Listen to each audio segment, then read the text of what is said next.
my 2010 album, A Warrior's Audition.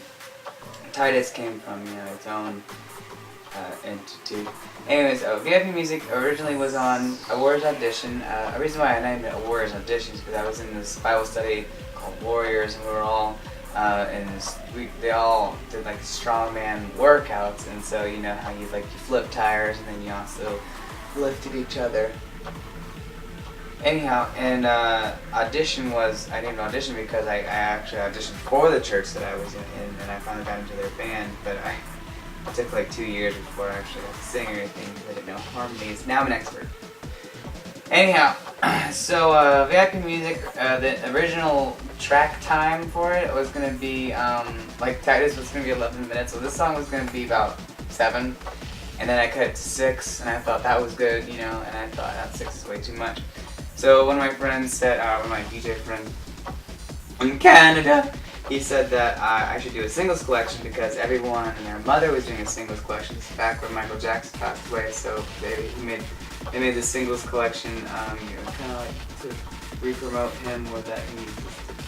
And then Madonna did a celebration singles collection. Britney Spears did one, Celine Dion did one. Destiny's Child, I think, had one. There's just a lot of people doing singles collections, collecting greatest hits albums, whatever. And I don't feel like you should ever have a greatest hits album until you're just done. Until you just, I'm not doing it anymore ever again. Maybe touring it, be like a really cool. I'd love to do a show in Vegas, strip.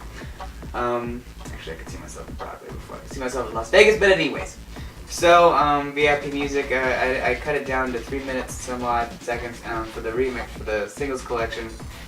It was originally remixed for the remix album Titus, the remixes, but again, that album, the remix, it ended up like taking a life of its own, and I felt like I didn't really want the artistic integrity, which I tried so hard to stay true to not be altered. So I just kept it as an album on its own. So this was the second single of the album, of my third album, Titus. So this is I think this is the first single, and this easily eased everybody, all the followers that followed me at the time. I think it was like 75,000 on YouTube, and this is before I deleted it. But and then I made a new one. So I had about 75,000 followers that actually liked me and enjoyed me and whatever, and they liked my wordless techno with my first album, The Carnival, in 2008, 2009, and this, they liked the transition from like Paulo Controlled style techno with The Carnival into more Britney Spears popified techno, but it wasn't Britney Spears, it was like the format, the verse, bridge, chorus, how that format goes. It was all wordless, and the Warrior's Audition. So V.I.P Music, originally called V.I.P Music, Mr. Roscoe's Underground Remix, because I saw some YouTube videos of underground clubs in Germany. I really liked how cool that was. I'd love to go, but then again I'm thinking, I don't really want to end up on drugs because a lot of them, kind of have a dark side to them. So that's what I wrote the breakdown. The breakdown of the original, it's supposed to be impression of, your ear split in two, listening to, or tripping on acid. And so then I thought, well, the breakdown of this song, I really didn't want, I wanted to kind of truly be a remix, but I almost wanted to do an entirely different song with that loop, with the loop from the previous, that one loop that made this song. Actually, it's two loops. It's a Texas, sound versus the actual synthesizer of a New York club. So this is about the time when dubstep came out. So this is like Skrillex time. Before Skrillex was a singer in a band, I forget which one. But anyways, so Skrillex was around, and I did the breakdown dub style synthesizer, but I didn't want to do the dub style kick because I felt like, I don't really want to be like everybody else, falling into it. Britney Spears' Hold It Against Me, Madonna's Gang Bang song, and of course there's some other songs on the radio now, and then Cinema, that Benny Benassi song is with Skrillex. So this song, what was the process of writing this song? The process was, I just knew that I needed to do something. I needed to make a song in 2010. So right before I went on like a missions trip. I didn't go on a missions trip, it was like a simulation. Right before I went on the simulation, I was kind of feeling a little bit scared, so, because I just didn't know what to expect, you know. And so I rewrote the song, the skeleton of the song, and by the time I got back I knew exactly what I wanted to say in the song, which is nothing. But again, I wanted my actions to speak louder than words, so I wanted my being to speak louder in the song versus my words saying something cutting or provoking. So I felt like my sound would maybe emotionally shift you and would emotionally, you know, turn your opinion or something, or get you to do something different. I don't know. I didn't care what it was. I just wanted you to do something different. I don't know why. But what inspired the cover art? The cover art came from the same photo shoot in my apartment against the white wall that I did with Titus. I was laying against the bed. I was laying against this bed. Laying against this bed, and I looked to the side, and I took a picture of my profile, and I liked it, and I didn't like how it was by myself, because I didn't like my hair. It was like frizzy. You know how you are when you're in bed, you're just not at all happening. Well, in that picture, my hair wasn't happening, so I cut off my hair in the picture, not in real life. And one time I did it in real life, yeah. So what I did was I wanted to somehow, when I cut my face in half with Titus, I wanted to do it again with V.I.P music, because I thought, well, I want to keep the flow of it, and I want to keep that being different on purpose happening, you know, because people are like, oh, you're always a joker, you never take me serious, or you're never serious, and I'm like, well, I don't take you serious, so that's why I'm always joking around you, because I think you're a joke, because you're always dating someone new.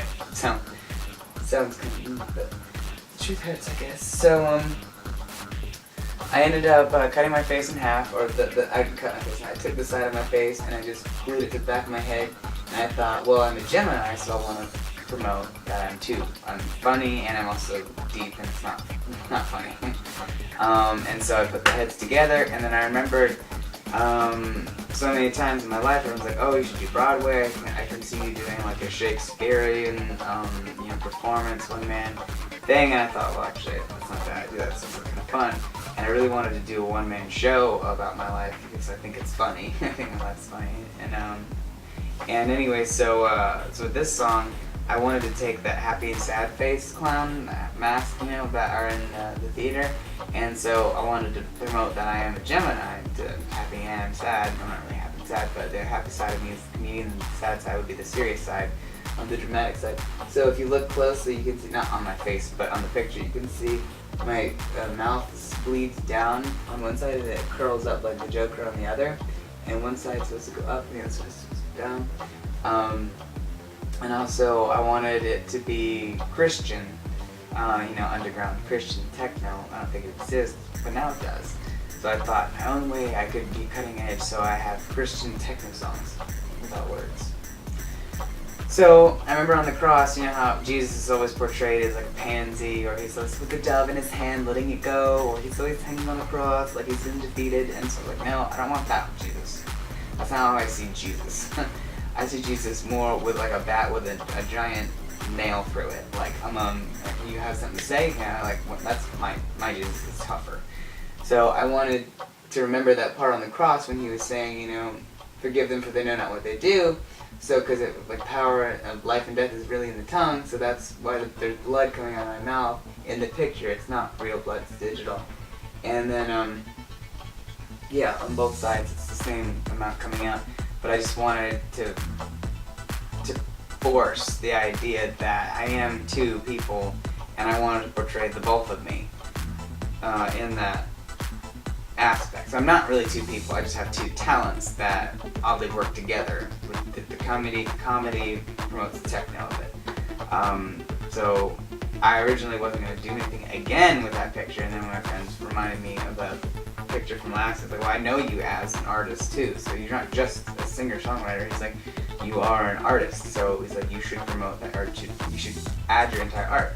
So as a child, I always thought that, you're not a real artist unless you write everything, do everything. I thought, no, nowadays, I don't think that's true. I think you're not a real artist if you never do anything creative or independent thinking on your own. Artist, I don't know how it's right now. So I felt like, well, I'm just going to use my own pictures, in that. as a producer, what was something new you brought to this song? The dubstep kick, or not dubstep kick, the dubstep synthesizer and the breakdown is what I wanted. I wanted something new to the song because it's a re-release. It's a remix of the same song. So I really wanted to take it apart, and I really wanted to kind of like do an impression of the underground lifestyle, where it's people go there to take drugs and relieve themselves of stress, and I don't think that it's so beneficial for you to take drugs and hurt yourself, because you're hurting yourself and you're making yourself weaker. So every time this happens, you literally go down and further and down, and we're all competing in this world to be somebody or to do something, and you're kind of hurting your chances of actually making a difference. But if you're not going to try and make a difference, then I guess have at it. I don't think that's good though. Did you listen to any new music during this recording process? Yes and no. I listened to the demos that I was making for the album Titus, and also for my upcoming album Physical Design. So I was listening to my demos, so those were technically new at the time. To me, not to me. And so those new songs literally inspired this song, which is now the old song. So I was literally inspiring the past with the future with this song. So I decided that after Titus was played in all those clubs, I thought, well, maybe I could follow it up again, with this song. And the song would like literally stroll right in. And people liked this song a lot more, I think, because it was more of your the kick was more club, and it was more comforting. It's like something similar to like Cascade has a really good kick. I like his kick, and deadmau5 Zed has more of a stern kick, I think. There's like Trenton Moeller, I guess. My friend says that Trenton Moeller and I are similar because he uses the same something in every song. So that way, I know this is him because of that same sound that he always uses. So people kind of know me as my kick, because I'm always that clean, crisp dance kick. It's either boom or it's boom. And anyways, so basically I just listen to my songs that are coming out now. Physical Design, the single that's out now, that song's kick was originally going to be the kick for V.I.P music, but I switched it because I just was like, oh.